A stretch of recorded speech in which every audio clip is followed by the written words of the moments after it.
Welcome to Small Business Celebration. We're continuing our series on small business owners who are getting the move on. And our guest this week, well, he and his brother are the freshest of Mexican grills. There you go. This is Small Business Celebration. Welcome, where we chat with real business owners who have real success and learn from them about what works, what doesn't, and who want you to know that there's a light at the end of the tunnel and it's not a train. Join us where you can learn something that you can use today to grow a strong and profitable business.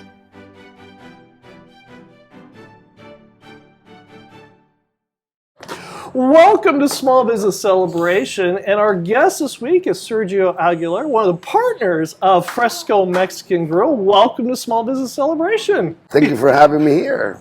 And for visitors who don't know who are you and what is it that you do? My name is Sergio Aguilar, and I am a co-founder, partner of Fresco Mexican Grill, and Fresco Meat Market, and Fresco Catering. And we'll continue to add to the brand. And first of all, we are in one of your newest stores because you have how many locations for the Mexican Grill? Well, for Fresco Mexican Grill, we have 3 locations now. Right. And this is actually the newest and latest location, latest addition. And this is on Niles. Okay. And Sterling in the east side. And on the east side, it's about time you made it over to our side because you started in Arvin. Well, that's a long time ago. La Mexicana Bakery in Arvin, long time ago, and we had La Mexicana restaurant, and but then from there we came to Bakersfield, and it's been a long, long road. And you're partners with your brother. Yeah, my brother Pedro. Yeah, we started Fresco Mexican Grill. Originally, it was called El Taco Fresco. El Taco Fresco. Yes, but before that, we actually opened. It's a little story behind this. Okay. So my brother and I were Cuban. We were born and raised in Cuba. Right. And we started Cuban flavor in the corner of Chester and California, and we thought Bakersfield was ready for Cuban food, Portos, Versailles in Los Angeles, and lo and behold, then the 2008, 2009 crash came and just wiped us out. But we did not give up. We didn't close the doors like most people would do. Right. We revamped, and we turned it into Mexican food, and it's been successful. And if you're listening to this program on our podcast, you're going to hear, just like you just probably heard a minute ago, somebody getting ice for their drink. You're going to have people talking in the background. You're going to hear people taking their orders because this business is open and very, very open. So this is great stuff. It's actually the customers looking over here from the other side. What is going on with these people? They're kind of, what are these guys, nuts? So anyway. It's a show. You and your brother started this, you said 2008. Well, we actually got the building in 2007. November 2007, we worked on it for a couple months. We opened the doors January 2008.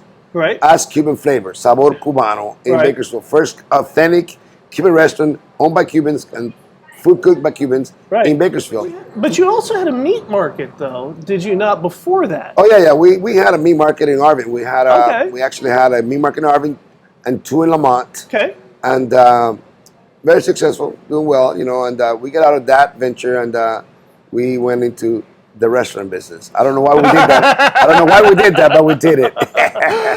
Somebody may say you and your brother have a screw loose if you're wanting. I say a few screws loose. Because to be a restaurateur, you have to be really hands-on. You have to, and now you start with one, and then you added a second one, and then.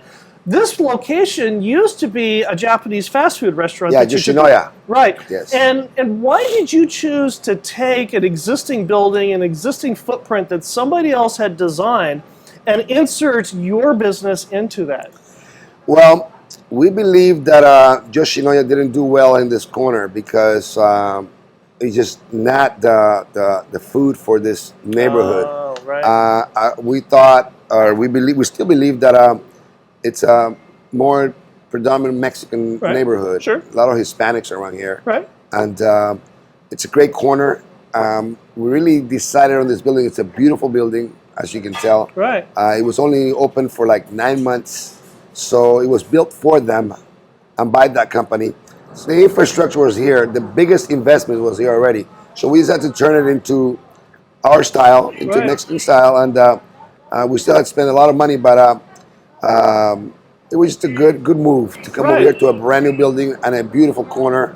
And the big thing is you understand the area and the market to which you serve.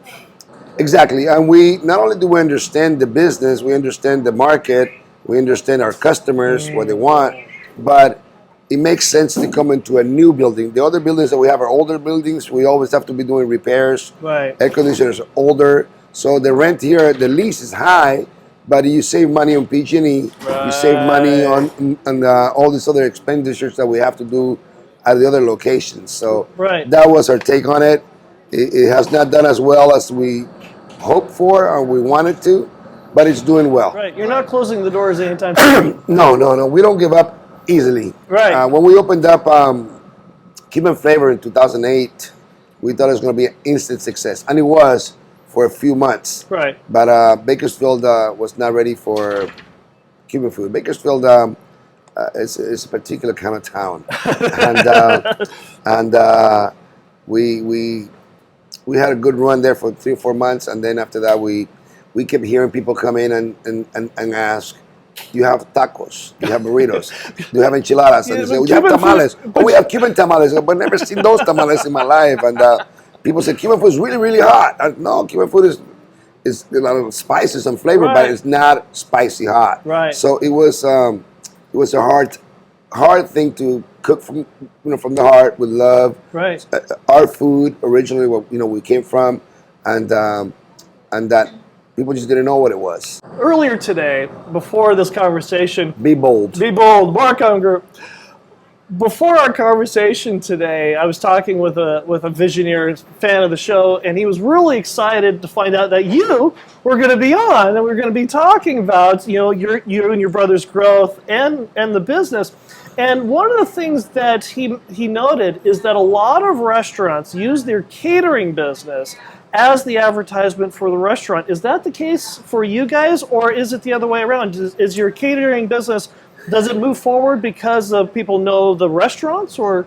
You know what? That's a very specific and intricate question. But good thing we always ask all the easy ones. I would say that for us, the restaurant drives the catering business. Okay. Because we didn't start. A lot of people start as a catering company, or they start doing food from home, or they start doing food for parties and stuff like that, and they get to be known that way. Right. So, but when we first started, Cuban Flavor went out of business, and we did something that it's unheard of. We closed the doors on Friday at 2 p.m. Right. An article came out in Bakersfield, California, saying that we were going to close and reopen. And we reopened. So on a Friday afternoon at 2 p.m., we did away with all the Cuban decorations, everything that was Cuban. We did away with the menu. We swapped everything around. We worked almost 48 hours straight. Right. And on Monday morning at 6 a.m., we opened up as El Taco Fresco. That's the original name. El Taco Fresco. A lot of people say that only a crazy person like me can do that, especially being broke. I had no money. Sure, I had to beg, scratch, and borrow to be able to make that switch. Right. I had somebody on the pole changing the banners, the signs. I had Tulio from Concept of Ink doing our menu. I mean, it was crazy. People were cooking in the kitchen, totally different spices and herbs and totally different cooks and everything. So we did that change from Friday 2 o'clock to Monday 6 a.m. and we opened up the doors. Wow. And our family, our extended family, my brother is married to the oldest daughter of the founder of La Mina Cantina. And so they came in to help us, and my brother and I were like, just kicking back and let them do the move for us, because we were like burnt out, and they helped us out a lot. So that move was one of the greatest moves we've ever done. Thank God, because my brother said, you know what, I got to thank, my brother's a pastor, my brother Peter, and he always thanks God first, and then thanks everybody else. So he says, you know what, I got to thank God, my brother, for making you the way you are. Because I started saying, listen, man, people are coming in asking for tacos, enchiladas, You give them Cuban food, like, what is this? They're not used to it. It's not. Just, yeah, can you add chili to it? And there's a lot of jokes about me wanting to make 100% Cuban food, and I don't want to mix the flavors, and they're always joking about that. So once the Mexican restaurant started coming on and doing well, right. He actually said to me, I got to thank God, and thank God for making you the way you are, that you're very persistent. I actually said, listen, I'm going to throw in the towel. If you guys don't switch to Mexican food, I'm leaving. I'm not. I'll give you all my job. Because it wasn't working. And, right. People, you have Cuban food here, and they're asking for Mexican food 24/7. The customer is telling you what they want. Right. You got to listen to the customer. Right. If you don't listen to the customer, you're not a businessman. If visionaries want to get in touch with you for the Fresco Mexican Grill, the meat market, or the catering, how do they do that? Well, we have websites. Okay. We have a website for the meat market, and we have a website for the Fresco catering, and a website for Fresco Mexican Grill. And what are those websites? FrescoMexicanGrill.com and FrescoMeatMarket.com and FrescoCatering.com. Perfect. So, but also they can call me because I'm known in my family for answering the phone. Right now, I'm having a hard time. I have the phone right here, so I'm silent, people. But I answer the phone in my sleep. Sure. It's a potential customer calling for 250 people wedding. So sure, right. it's always you got to answer. And what's your phone number? 661-348-8183. And social media? I only use the social media for the restaurants and Okay. And stuff like that. Yeah, we're on Instagram, Facebook, everything. All that sort of good stuff. I don't have private or personal social media. We don't need it. Don't You're need always that. at the restaurant. It's all over the place. Very good. And if you enjoy a small business celebration, go ahead and like, subscribe, and notify. And when we come back, we are going to talk about one of the hardest things that a lot of business owners have to do that Sergio and his brother had to overcome as Cuban immigrants to the United States. It's that thing called credit. Oh! When we come right back. All right. I'm Dr. Hugh Beatty, the Wellness Doc, also known as TWD. If you find that you suffer with chronic joint problems in your shoulders, your hips, and your knees, and it's impacting your performance at your business, you need to come see me for a thorough evaluation. These joints, if they have degenerated and you want to avoid surgery, you should consider PRP stem cell. It's a regenerative process, so you can begin to perform once again at your peak performance. Please come see me, Dr. Hugh Beatty, the Wellness Doc. Reach out to Hugh Beatty, MD, the Wellness Doc, at 661-395-0315. That's 661-395-0315. Or visit him online at hughbeattymd.com. That's HUGHBEATTYMD.com. I'm here with Sergio Aguilar, one of the partners of Fresco Mexican Grill, and our visioner question comes from Carlos, who asks, I am emigrating to the United States. I know credit score is king. What did you do? Well, that is a very good question. And first of all, let's preface this. You immigrated from Cuba, so you came to the United States with zero credit. Well, we actually came to the United States with the clothes on our back. Right. And we came indebted. We had a debt to pay to people that paid our visa and paid our. Sure. So we came indebted, and so it was even worse than zero credit. Worse than zero credit. Right.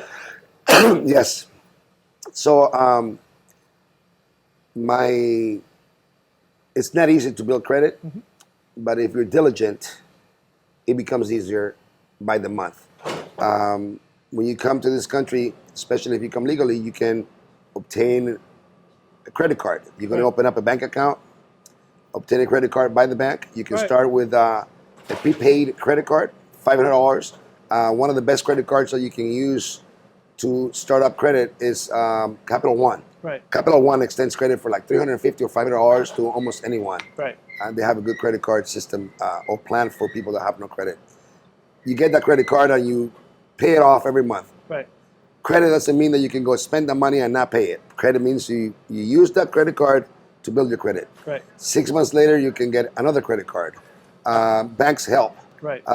Keeping FICO scored clear and clean is the most important thing that you can do. Right. So you pay your bills, in a couple of years you have really good credit. Now, you and your brother had the Cuban restaurant, and like you had mentioned before, it did well for a few months. and then it didn't do so well and that can be a major hit on credit. And how did you rebuild that with the new restaurant and be able to get your credit back? Because I'm guessing it took quite a hit when the first restaurant didn't do well. Well, first of all, there's a big difference between corporate credit Right. and personal credit. So when somebody applies for personal credit at the beginning, when you open up a business, Right. your credit backs up your corporate credit. Right. As the company goes into a better standing, you can always work with Dun & Bradstreet and build that credit up a little better. And later on, your company will have its own credit and you don't have to back it up personally anymore. Right. That is the case that we're in right now. Right. We have corporate credit, we have personal credit, and we can either use either of them. So we're in a good standing right now. But what happened at the time, my brother and I always tell the story to people that we see other business owners that they pay their mortgage, they pay their RV, they go on vacation, but they don't take care of business. To us, business comes first. Right. So we gave up vacations, we gave up personal, dinners. We worked in our business and we didn't let our credit go down. Right. Back then, they were cutting people's credit. The banks did that automatically. Right. It was a 2008 crash. Right. So the banks did that automatically, but we paid our debts. And it took time. It didn't happen overnight, but it actually took us like 3 years to come from that slump. Really? We owed our family money. We owed, personally, I owed J&E, Restaurant Supply, Right. like $18,000, who was gracious to take payments from me for 3 years. Wow. He's a personal friend of ours, but we paid him every penny. It took us 3 years to do it, but we paid. And so now I can walk into J&E and get something. He knows I pay my bills, even if we're broke. So yeah, he's extended credit to us quite a few times. Right. And now you've been able to have, because of the success of the business, because you've been able to invest in your business first and then yourself later. Now you're getting some new toys yourself. Oh yeah, you play hard when you work hard. Right. You can't just play. So we've been working a lot of years. A lot of my employees have taken vacations. I haven't taken a vacation in 5 years. About time. I've taken small vacations, like 3 days off. Go on the weekend, but not taking off on a vacation with my family. So, the same way you work so hard, you can't just work, and burn yourself out. Right. And have a heart attack. That happens to a lot of people. Right. I've heard so many stories, Especially restaurateurs. Yeah, restaurateurs. Or people that are so busy, you just give into this lifestyle, which is business, and your brain, your system just shuts down. Right. So but now you're getting RVs, you take your family and your mom. And yeah, we just bought it. Well, yeah, you put that out there, man. I didn't know that was going to come out on the show, people, but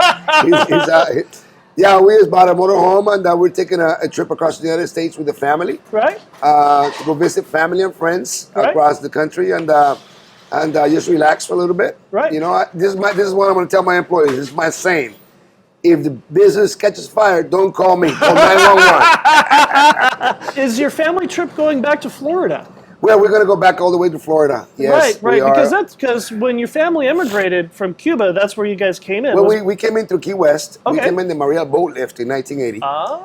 And we immigrated. We went to Key West, and then we went to, out of all places, we were in the Orange Bowl. Really? Yeah, we were there as refugees. Okay. And from there we went to someone's house, and then a month later we landed in California. Tell us about your father, and tell us a little bit about your father in Castro's Cuba. Well, my father was a natural entrepreneur, but he was a very young man. He was delivering groceries to people's houses. My uncle owned the grocery store. He did the deliveries for him and went actually to like the plaza to buy all the food products that they're going to sell in his grocery store. And from a very young age, he had a churro cart and he made chicharrones. But he also studied. He studied a lot, and so he was an accountant. And he knew math really well. He had a skill. Yeah, he had a skill. And back then, back in the 50s, I guess, being a typist was also a great skill. Yeah, so sure. he knew how to type, and he taught us how to type from a very early age. And an old clunker that he had at home, and we had to push really. I was such a small kid, couldn't even push the fingers. Yeah, it wasn't an electronic typewriter. No, it was a manual typewriter. Yes. Yep. And he actually typed. He knew how to type, but he liked it like this. But he was really fast. But my dad, in a very young age, when Castro took over in 1959, he was very young, but he was already, very wise. Right. He had read, and he knew that communism was bad. Right. And they actually did like a census, and they went to all the locations where there was businesses or whatever. They started confiscating businesses right away. Right. The major businesses were confiscated. They did it in different stages. They did first the major businesses, then they did small, medium-sized business, and then they did even the churro carts. Back in 1968, they're all gone. Everything is gone. Wow. Even a shoe shine stand belonged to the government. And so when they went and asked my father, was he okay with the revolution? Did he like the revolution? He said, I'm neutral. And they said, no, neutral, he told my brother and me that they said, oh, if you're not with the revolution, you are against the revolution. Right. So from that moment, he was marked as an anti-revolutionary. And he and other people, we married my mom when he was 19 years old. They had kids, I had my brother and me. And but he always had his vision of leaving the island. He didn't want to stay in the island. And he tried to escape several times. And the last time he tried, he got caught and was sentenced to many years of incarceration. In the sugarcane fields. Well, if you're a political prisoner, they're not going to give you the best jobs. The major economy segment in Cuba was sugar. Right. So they used the political prisoners to cut sugar cane. And that's hard, dangerous He sure work. is. Yes. So, the story that I told you over the phone, and I actually told that story at my dad's funeral. It's a very touching story because it tells you when a man is made out of something strong in his values, that he will not compromise for anything, So my dad was offered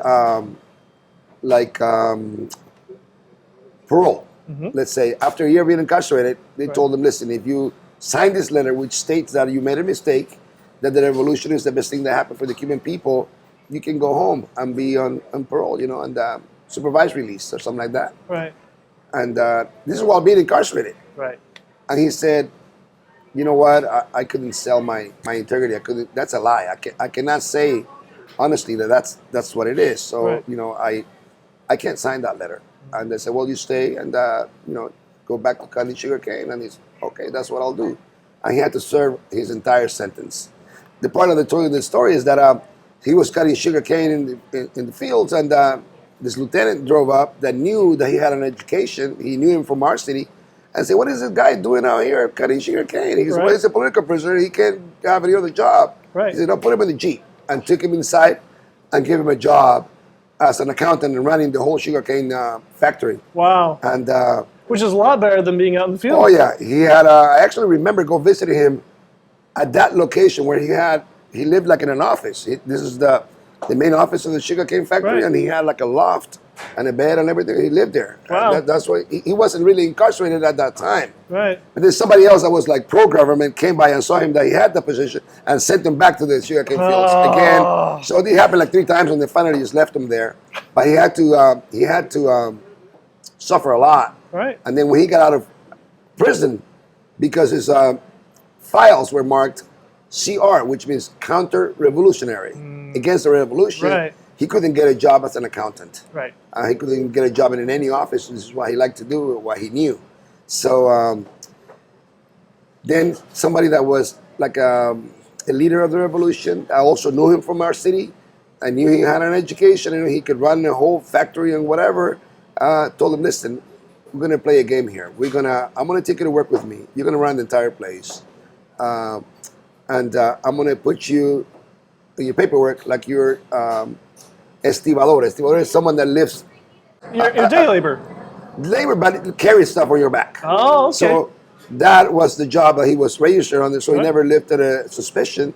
And he worked there in the offices running an entire warehouse full of stuff until we came from Cuba to here. The other part of this that's very important that I want Visionary Nation to understand is when your family went to Key West. What was the first business that your father did? Because a lot of Cubans who came looked for a job. Yes. They looked for a job, but your father did not. Yeah. Your father wanted to open a business. Yes. Well, on the first day that we landed in this family's house, they said, we're going to go to work around 5:30 in the afternoon. And my mom said, we just got here. We go to work on the same day. And they said, we're going to go to work. And my mom says, can we go help? I mean, what do you do? And they say, well, we have a maintenance company. We clean buildings at night. We clean gymnasiums. We clean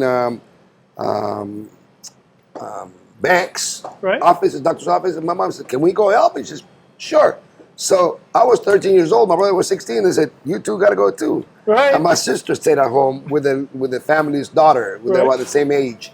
But my brother and I and my mother, and we went to work. Right. We actually went to work, and I first learned about a vacuum cleaner. I didn't know what it was. And so they gave my brother the job of vacuum cleaner. I was smaller, so they gave me the trash job. I was the trash picker-upper. Right, sure. I went to every office and I picked up trash. I'd never seen trash liners in my life. Right. And I cleaned all the. Back then they allowed smoking in offices. Right. And I've cleaned a lot of ashtrays, man. Right, a lot of ashtrays in my life. And so that was the first job we had. And my father thought that was a great job. Right, sure. You work at night. You work during the day somewhere else, and at night we used to work in gyms, and we used to work at cleaning banks, doctor's offices, name it, whatever. Did that lead to when you guys moved to Los Angeles? Yeah, opening the cleaning business. That opened up a cleaning business in Los Angeles, and we cleaned a lot of buildings, man. I had a key ring this big, and we cleaned this one building in Thousand Oaks, California. Right. That was about a block long, 2 stories, and had offices on both sides, bottom and top. Right. And every office had a different key because they rented those offices out. Oh, right. And so we did janitorial. The rental of the building came with the janitorial business. Right. So we did the foyer area, we did the outside, we did all the windows, and we did the cleaning every day.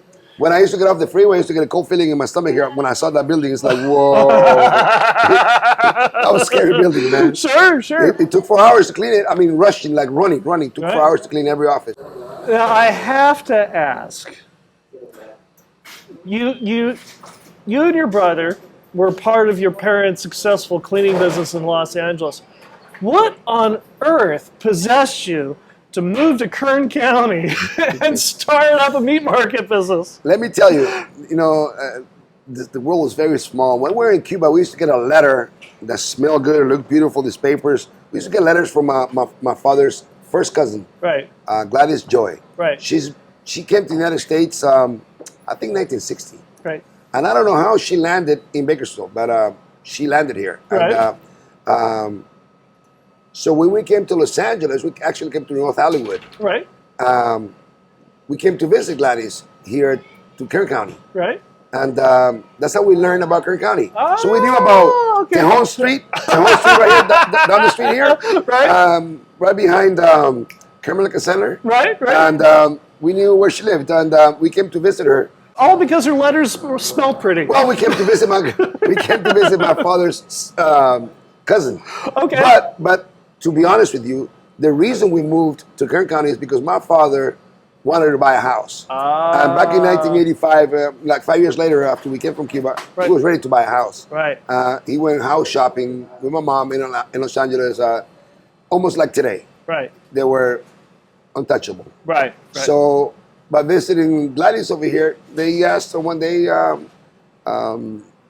this guy's still in business today. They asked him about real estate, and we came shopping, and they bought the first house, 908 Fairview Road, between Union Avenue and South H. Oh, wow. I remember the address until today. Sure. They bought the house for $67,000, with $5,000 down, and the payment was like $570 a month. You couldn't do that today. Could not do that today. So they bought that like in 1986. One of the things I want to make sure we touch on is, and we talked a little bit about this in the break, is after you and your brother went ahead and had the meat packing business or the meat market, and you closed that and you started the Cuban restaurant, and you closed that and went into the Mexican restaurant.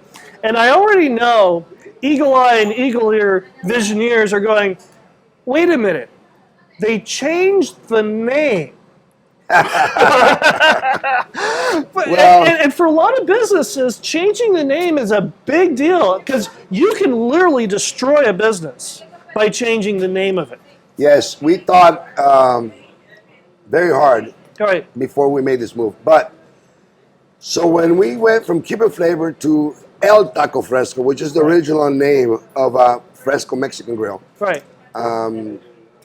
we didn't think anything about the word Taco Fresco. Right. But as years came by, we heard it over and over again from the customer. Once again, you hear the customer. Listen to your customers because they have a lot to say. Right. We heard from them, oh, you're more than just a taco place. You have ceviche, you have shrimp, you have fajitas. Oh, we thought you were just a taco place. Right. Because outside says in big letters, Taco Fresco. So we went from tacos to Fresco Mexican Grill. We took the word taco away. Right. We did some research. We did a lot of talking, a lot of thinking, because, like you said, it's very delicate. Right. Until today, my mom still calls it Taco Fresco. Most of the family calls it Taco Fresco. Mom! I tell them, I'm from Fresco. Oh, I tell people, I'm from Fresco Mexican Grill. Go, oh, Taco Fresco. They're not even listening to me. So you're correct. It's very hard to get rid of a name. It's very delicate. But we saw something that happened in the business. Back then, we used to sell 25,000 tacos a week at the location number 1, downtown Bakersfield, because we're telling people we're a taco place. Right.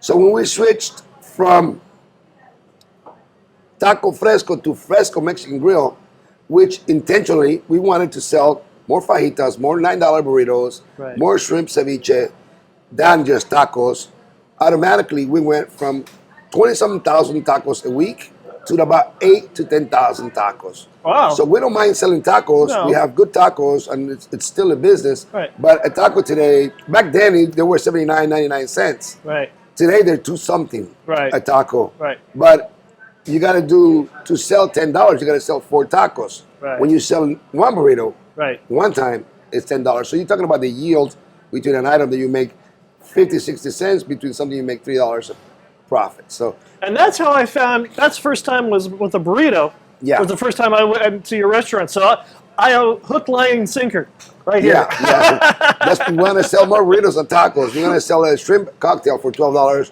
and sell 5, 6 tacos at a time. When we come back, we're going to be answering another Visioneer question that talks about the state of the expense of doing business in the United States. When we come, right back. Okay.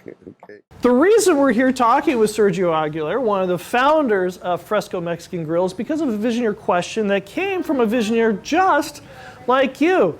It's the question of establishing credit, but more importantly, how do you reestablish credit when a business goes south? So if you've got a question, you've got a thought, something you'd like to learn about here on Small Business Celebration, let us know. Reach us on LinkedIn, Facebook, and Instagram, and let us know what you'd like to hear on Small Business Celebration. So reach out to us on LinkedIn, Facebook, and Instagram today. I'm here with Sergio Aguilar, one of the partners of Fresco Mexican Grill, and our Visioneer question comes from Catalan, who asks, we have been in the United States for 5 years now, and everything is so expensive compared to home. How do you work to make enough money to keep your business making money? Let me tell you, that's a good question, especially if you own a restaurant. You have to work like an animal. Right. Let's say this better. An animal and a half. Okay. Yeah, it's a lot of work, a lot of sacrifice. But for our business, what we've done is we've taken advantage of every avenue that we can profit from. So we were the very first restaurant featured with Uber Eats. Oh. A lot of people didn't want to sign up for Uber Eats because they see it in a different way. I see it differently. I see it that it's an added value to my business. Sure. Because my rent is still the same whether I have Uber Eats or not. Right. My bill for electricity is going to be the same. And you can actually sell $1,000 more of Uber Eats a day if you had to with the same employees. Right. So you're only using the cost of goods sold. Right. your product as an expense. Everything else is there already. Right. You're gonna have to pay insurance. All the set bills are the same. Right. So we were the feature restaurant. So when the pandemic hit, Uber Eats and DoorDash and those things were like, oh man, we were already in line. We were Sure. a lot of Right. restaurants. Where do I sign up? A lot of people signed up at that moment. We were doing it for years. Oh, you were already Yeah, doing we it. were doing it. We were the very first restaurant featured in Bakersfield. Wow. Other restaurants turned it down. We took it Right. because we want to be at the forefront. We don't want to be at the end. Right, So right. we were there already set up. When the pandemic hit, man, it went crazy. So actually our sales went up, didn't go down. Nice. So we're profiting from every avenue. Right. To have Easy Catering, which is online. Oh. So we have Chow Now. We have like 6 different avenues that we sell food through. Besides that, we expanded Fresco Catering. Okay. That's a lot of sacrifice, a lot of work. We do weddings, we do quinceañeras, sweet 16s, corporate events. We've done corporate events even for Greenway Farms, Right. up to 2,500 people. Wow. You know, just do your math. Right. 2,500 people, let's say $10 a plate. Right. That's $25,000. A lot of this comes from getting your business out there. It's getting your business known. How much of your overall budget in general goes to advertising and marketing and getting your name out? I believe right now we're about 4% of Okay. our sales. We use it for advertising. I got turned on to this phrase a long time ago.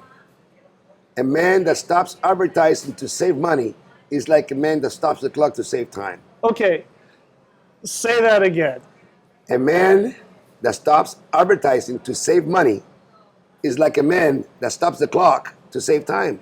You can't stop time. You can't stop time. And you can't stop advertising. No. So we do all kinds of advertising. Whenever there's an opportunity Right. to advertise, we're there. So we do radio campaigns. Right now we're on TV and the radio at the same time. Right. We are very active on social media. Right. We do giveaways. Right. We do things for the community. Right. We do projects for the community. We help people out. Right. Fundraisers. So we're always doing something. It's not just take. We got to give back to the community as well. Family is very important.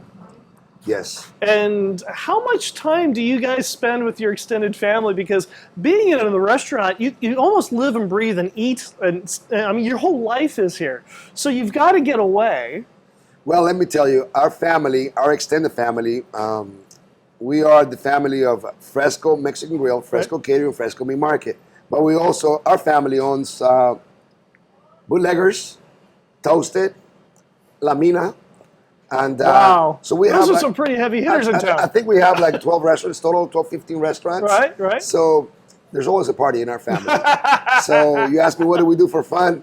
We mainly spend time with the family. There's Right. always a party. We're having a party for my daughter this weekend at my brother Alex's ranch. Right. And the family's invited. And, you know, it's family and friends. And you're socially obligated to go because Yeah. you're chastised if you don't. Yeah, if we don't go, somebody's going to call, where are you at? How come you didn't come? You know, come on, man. You got to spend time. And, you know, Right. especially Alex, you know, he gets on people's necks and he calls people, breathing down your neck, you know. And so, you know, but they do it also. When you call for a family member to come for a party, they show up. Right? And if you have an accident, the whole family goes to the hospital. I mean, they invade right. the hospital. So Sure. we're very, very tight-knit family. Right.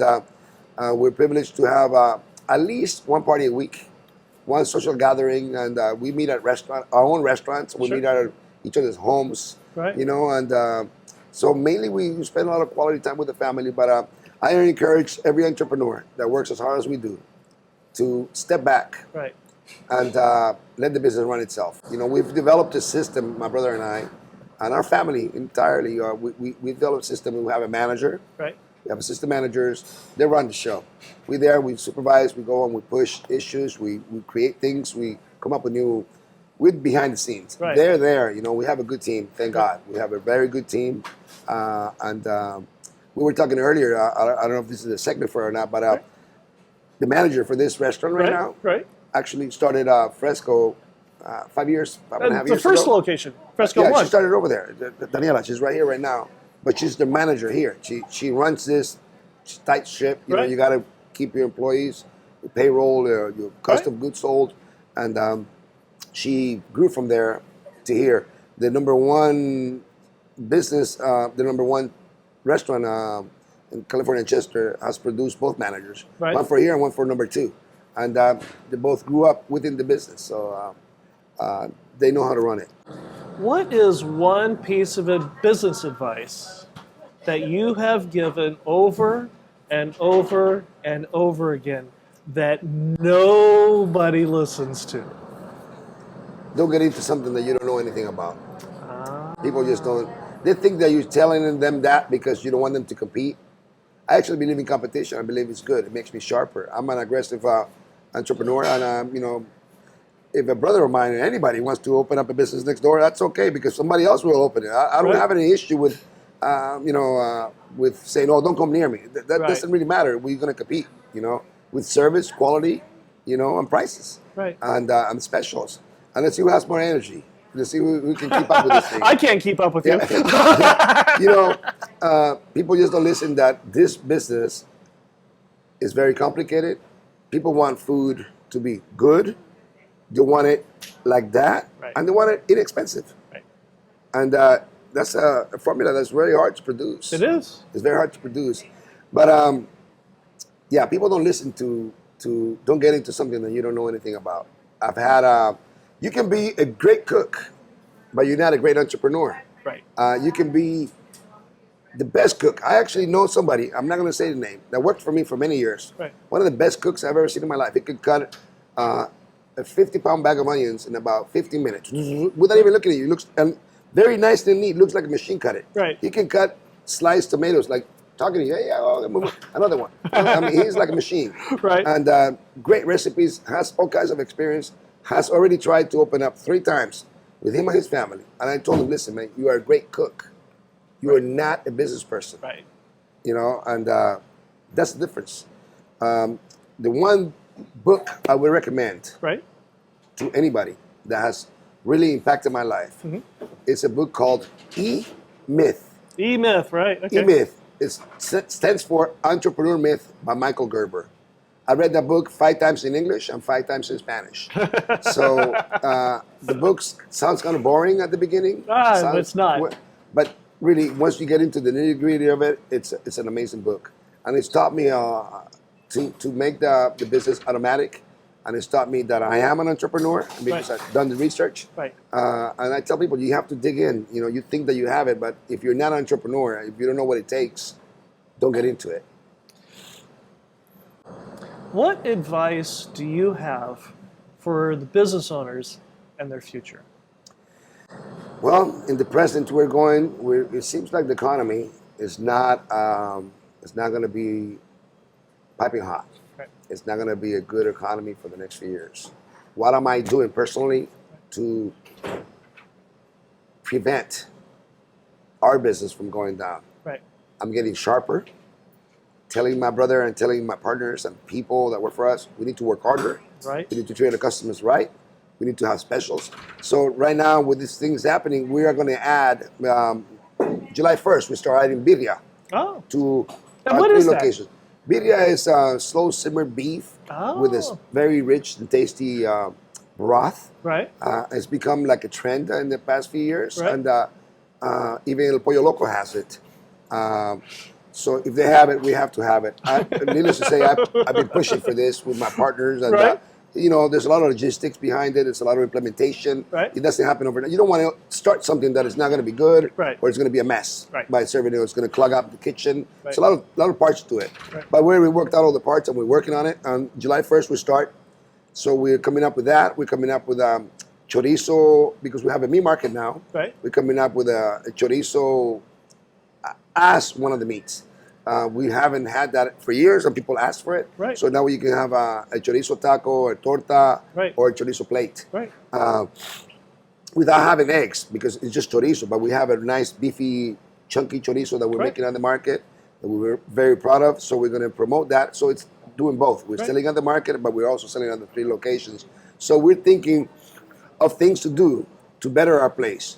And we are thinking of advertising. We're thinking of campaigns. We're thinking of giving the customers value for their money. Ah. So we're going to have, we already have Taco Tuesdays, Right. which is an amazing a deal. Right. We have $5 Friday, which you get like a $10 burrito for $5 on Fridays. Or, well, I know where I'm going Fridays. Or shrimp cocktails for $5. Right. You know, smaller, but still shrimp cocktails for $5. Right. So we have a $5 Friday. So we're gonna maybe start tri-tip Thursdays. You know, we're gonna come up with ideas to increase our sales and not just say, oh, the economy is bad. You know, when things go bad, you got to think of ways to sell. Right. Things are fixed by selling. Right. If you just sit here and wait for the economy to get better, you're gonna have to close the doors. You have to think about strategies that attract customers and keep your service and your quality top notch. I believe that if we did it in 2008, we switched from Cuban flavor to El Taco Fresco in 2008, and we were successful. So that's my approach. If we did it then, we're gonna do it now, and we're getting ready for it. We're not gonna sit until it hits us. Right. You got to prepare. You gotta come up with ideas, campaigns, and implement them, and be successful with them. If Visioneers want to get in touch with you, how do they do that? Well, like I said, I answer the phone all the time. So phone numbers? They will hear. So you're speaking, how can I help you? That's me. 661-348-8183. Or my email is Sergio at FrescoMexicanGrill.com. And websites? We have FrescoMexicanGrill.com. And we have FrescoMeatMarket.com and FrescoCatering.com. Well, Sergio, this has been a real treat. This has been a blast. I really appreciate you joining us here on Small Business Celebration. Well, I'm glad that we were able to meet because we had to postpone it one time. And I really love your questions, and I love the program. I've heard the other ones that are out there, and they're amazing. It's Thank you. teaching. Thank if you. Anybody that maybe I didn't answer the question correctly or didn't go deep enough, they can give me a call and I'll answer them, and I'll help out anybody I can. I love helping, and I love talking, you know. Sounds good. And I'll be right back with my final thought. I'm Dr. Hugh Beatty, the Wellness Doc, also known as TWD. If you find that you suffer with chronic joint problems in your shoulders, your hips, and your knees, and it's impacting your performance at your business, you need to come see me for a thorough evaluation. These joints, if they have degenerated and you want to avoid surgery, you should consider PRP stem cell. It's a regenerative process, so you can begin to perform once again at your peak performance. Please come see me, Dr. Hugh Beatty, the Wellness Doc. Reach out to Hugh Beatty, MD, the Wellness Doc, at 661-395-0315. That's 661-395-0315. Or visit him online at hughbeattymd.com. That's HUGHBEATTYMD.com. The 55-minute problem. This week's episode with Sergio Aguilar, one of the founders of Fresco Mexican Grill, was a lot of fun. We had a great time, and in fact, there's a lot that didn't appear in the episode that ended up on the cutting room floor. But one of the things about this particular episode is I got a lot of Visioneers asking a lot of the same questions that I had Sergio answer, but it all came down to a very basic, simple question.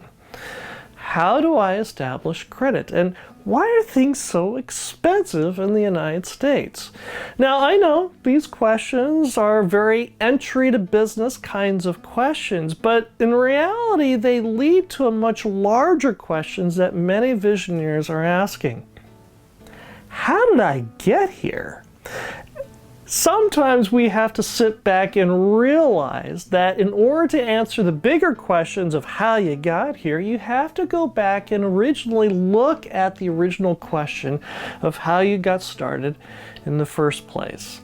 If your business isn't doing well and it needs to refresh its credit, start over. Start acting like you're starting over. Imagining your business and thinking about what was the problem that got you here in the first place? After all, Albert Einstein once famously said, if I had an hour to solve a problem, I'd spend 55 minutes thinking about the problem and 5 minutes thinking about the solutions. So that got me to thinking, the problems that I've got going on with my business. How did I get here? And I spend the next 55 minutes thinking about the problem of how I got here so that I can spend 5 minutes on the solutions. I hope you enjoyed our conversation this week with Sergio Aguilar, one of the founders of Fresco Mexican Grill, and I hope you learned something that you can use today to grow a strong and profitable business, and we'll see you here again next week. Yes. Okie dokie. By the way, what state has the most streets? What state has the most streets? Right.